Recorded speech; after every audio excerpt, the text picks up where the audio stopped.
देश की राजधानी दिल्ली समेत उत्तर भारत के अधिकतर इलाकों में ठंड बढ़ने लगी है। तापमान में तेजी से गिरावट आने के साथ ही शीतलहर का एहसास भी होने लगा है। दिल्ली में आज न्यूनतम तापमान 7 डिग्री सेल्सियस तक पहुंच गया था। 22 नवंबर को साल का न्यूनतम तापमान और सबसे ठंडा दिन रिकॉर्ड किया गया है। मौसम विभाग के मुताबिक दिल्ली में आज अधिकतम तापमान 24 डिग्री सेल्सियस रहने का अनुमान है। मौसम विभाग के अनुसार सोमवार को पश्चिमी विक्षोभ के कारण ठंडी हवाएं चल सकती हैं। उत्तर भारत के अधिकतर इलाकों में शनिवार को न्यूनतम तापमान सामान्य से नीचे दर्ज किया गया। मौसम विभाग के पश्चिमी विक्षोभ के देश में उत्तर पश्चिमी हिस्से की ओर बढ़ने के चलते सोमवार को रात के तापमान में मामूली इजाफा होने का अनुमान जताया है। राष्ट्रीय राजधानी दिल्ली में शनिवार को न्यूनतम तापमान 8.5 जबकि अधिकतम तापमान 24.6 डिग्री सेल्सियस दर्ज किया गया। वहीं दिल्ली की हवा की गुणवत्ता खराब श्रेणी में बनी हुई है। भारतीय मौसम विज्ञान विभाग के आंकड़ों के अनुसार राजधानी में न्यूनतम तापमान सामान्य से 4 डिग्री सेल्सियस नीचे रहा।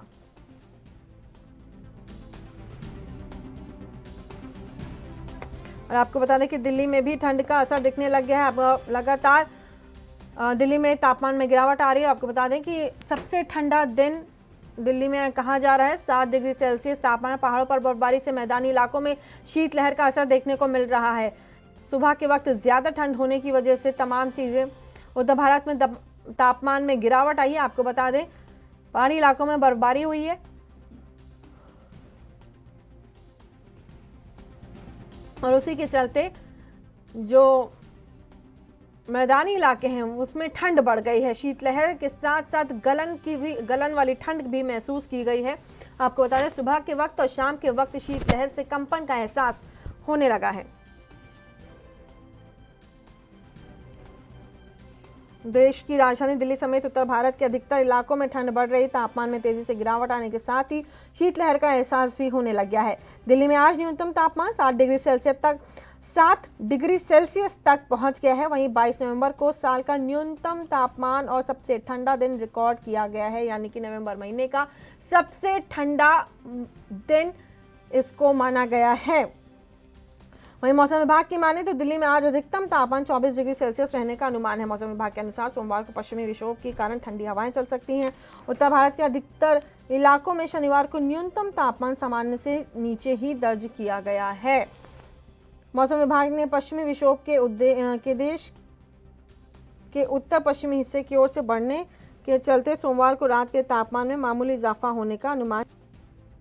राजधानी दिल्ली में शनिवार को न्यूनतम तापमान और इसी खबर पर हमारे संवाददाता राजीव हमारे साथ जुड़ गए हैं। राजीव, दिल्ली में ठंड का एहसास और न्यूनतम तापमान कम दर्ज किया गया है, सामान्य से 3 डिग्री कम। राजीव, देखिए बिल्कुल सर, जिस तरीके से दिल्ली के अंदर अब ठंड कहीं ना कहीं अपना असर दिखा रही है तो कहीं ना कहीं दिक्कतें जरूर आ रही है। क्योंकि एक तरफ तो वो लोग जो यानी कि जो फुटपाथ पर रहते थे या फिर कहें जो रोडों पर सोने को मजबूर थे, वो कहीं ना कहीं अब ठंड की वजह से भी परेशान होते नजर आ रहे हैं। और सीधे सीधे कहें तो दिल्ली सरकार कहीं ना कहीं उनके बारे में भी सोचे, क्योंकि जो रैन बसेरे थे वो लगभग फुल चल रहे हैं और कहीं ना कहीं दिक्कतें जनता को आ रही है। मगर एक तरफ जो ठंड का असर बढ़ रहा है तो दूसरी तरफ कोरोना पेशेंटों की गिनती भी बढ़ती जा रही है। क्योंकि पहले भी विशेषज्ञों ने कहा था कि जैसे जैसे ठंड बढ़ेगी कोरोना महामारी और ज्यादा बढ़ सकती है। तो कहीं ना कहीं अब दिक्कतें जरूर है, मगर जनता को कहीं ना कहीं अपने आप को बचाने के लिए कुछ ना कुछ तो इंतजाम करने पड़ेंगे, या फिर सोशल डिस्टेंसिंग का कहें या फिर कहें ठंड से बचने का कहें। तो कहीं ना कहीं सरकारों से जो उम्मीद है वो कहीं ना कहीं सरकारें उन गरीबों के बारे में भी सोचे, ताकि जो मिडिल क्लास के या फिर जो गरीब तबके के लोग हैं उनके बारे में भी सोच के कहीं ना कहीं उनकी तक कुछ सुविधाएं करवाएं, जैसे रैन बसेरे हो गए या फिर गर्म कंबल वगैरह जो बांटे जाते हैं वो भी करवाएं। तो कहीं ना कहीं जनता को कहीं ना कहीं राहत मिल सकती है। जी राजीव, लेकिन आपने ये बेहद महत्वपूर्ण बात इसमें ये निकल करके आ रही है कि रैन बसेरों में पहले तो यूं ही रैन बसेरे कम है। दूसरी बात, रैन बसेरों में जब लोगों को रखा जाता है तो बेहद आसपास मतलब पास उन्हें रहने को मजबूर होना पड़ता है। कोरोना में अब ये मुश्किल दोगुनी हो गई है, क्योंकि कोरोना में तो आपको 2 गज की दूरी है बनानी, ठीक है। अब उसके बाद रैन बसेरे पहले ही कम है, ज्यादा जगह लगेगी अब रैन बसेरों में।